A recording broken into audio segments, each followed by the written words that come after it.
मुझे बुलाया शेरवानिए, मैं आया शेरवानिए।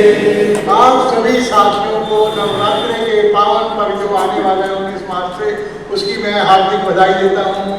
आप सभी सपरिवार खुशहाल रहें, समृद्ध रहें, माँ शेरावाली की आप पर सदैव कृपा बनी रहे। नवरात्रि के 2 दिनों में हम अपने घर में एक अखंड जोत जलाते हैं, जिसका अर्थ क्या है कि जोत बुझने ना पाए। इसका सीधा सीधा अर्थ क्या है कि हमारे हृदय में भी प्रभु भक्ति की और समाज सेवा की एक जो ललक है, जोत है, एक जो इच्छा है, वो हमारे जीवन में सदैव बनी रहनी चाहिए। नवरात्रि के 8 दिनों के पूजन के बाद कन्या पूजन के रूप में माँ दुर्गा के साक्षात स्वरूपों को नमन करते हैं। कितने सुंदर भाव है। माँ दुर्गा के 8 हाथ दिखाए, 8 हाथ होते नहीं है, वस्तुतः ये हमारे प्रतीक है। एक हाथ में उनके क्या है, गुलाब का फूल, और एक हाथ में त्रिशूल है। ध्यान से सुनो, अपनी बेटियों को बताओ कि खाली के दुर्गा माता की जय और जयकारा करके नहीं, बच्चियों को शक्तिशाली बनाओ। माँ दुर्गा के हाथ में तलवार भी है, माँ दुर्गा के हाथ में आशीर्वाद भी दे रहे हैं।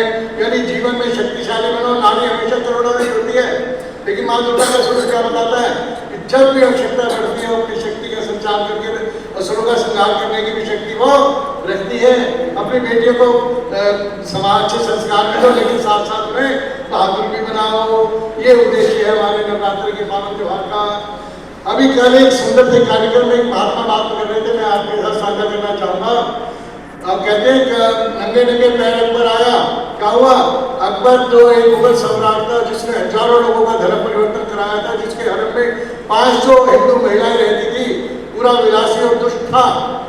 उसने कहा कि नवरात्रि के पावन पर्व था, ज्वाला जी की बड़ी मान्यता होती थी, लाखों लोग जाते थे ज्वाला जी हिमाचल प्रदेश। उसको लगा कि ये क्या ज्वाला जी और इस तरह अल्लाह अकबर है जैसा भी होता है। उन्होंने उसको माँ ज्वाला का अपमान करने की ठानी। अपने साथ सैनिकों को लेकर उसने माँ ज्वाला पर, जलती हुई ज्वाला पर पानी, बहुत सारे कहते हैं हजारों बार के पानी डाला, लेकिन माँ ज्वाला वैसे ही डल रही। आखिर में उसने बहुत बड़ा लोहे का, कहते हैं, वो बनाया, जिसके कारण उस ज्वाला को दबा सके। और वो जब देखा कि वो ज्वाला उस लोहे के उसको आवरण को फाड़ करके बाहर निकली, और बताते हैं इतिहास में, आपको आनंद आएगा सुनकर, वो ज्वाला उस दुष्ट अकबर को जलाने के लिए दौड़ी उसके पीछे। अब दुष्ट अकबर के पास कोई कारण नहीं था अपने आप को बचाने का। वो वहां के पुजारी जी के चरणों में पड़ा, बोले माफ कर दो, मेरे गलती हुई, और उसको पुजारी जी ने अभेदान देकर उसके जीवन को बख्श दिया। और उसके बाद कहते हैं उसने अपने प्रायश्चित रूप माँ के स्वरूप पर सोने का छत्र चढ़ाया।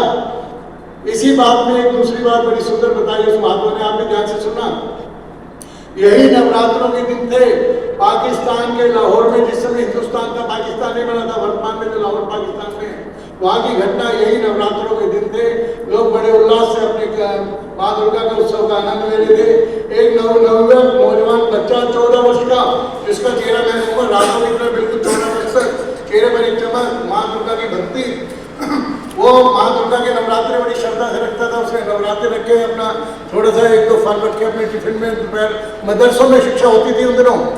जब वहाँ पर आया तो उसने माँ दुर्गा को नमन किया। बच्चों ने पूछा क्या है? बोले हमारी माँ दुर्गा की नवरात्रि है और शक्ति की देवी है, मैं उनका नमन करता हूँ। उनका स्वरूप दिखाया, ये देखो हाथ बुझाए हैं, शेरों पर सवार है।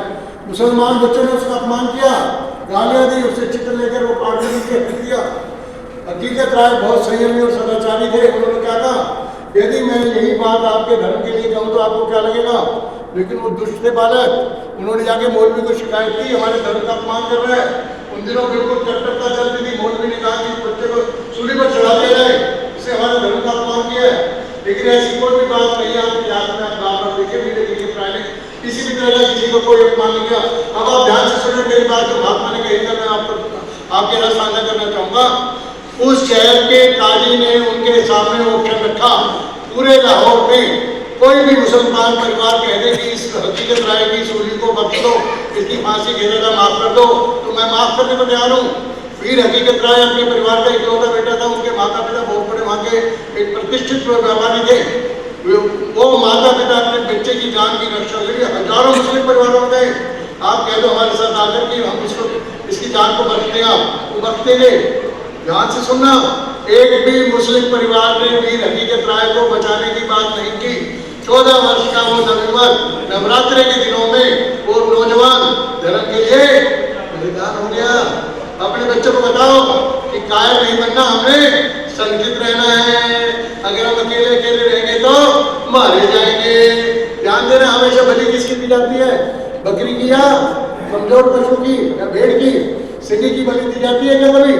हिंदुस्तान में रहकर हम यदि विभिन्न जातियों में बटे रहेंगे, अपने आप को अलग अलग उसमें कौमों में प्रतिष्ठित करेंगे, तो धीरे धीरे, जैसे दिल्ली में देखा ना हमने वरुण हत्याकांड हुआ, तरुण, ये आप ऐसा ना समझना कि कोई अलग से हत्याकांड हुआ, पूरी सोची समझी प्लानिंग होती है।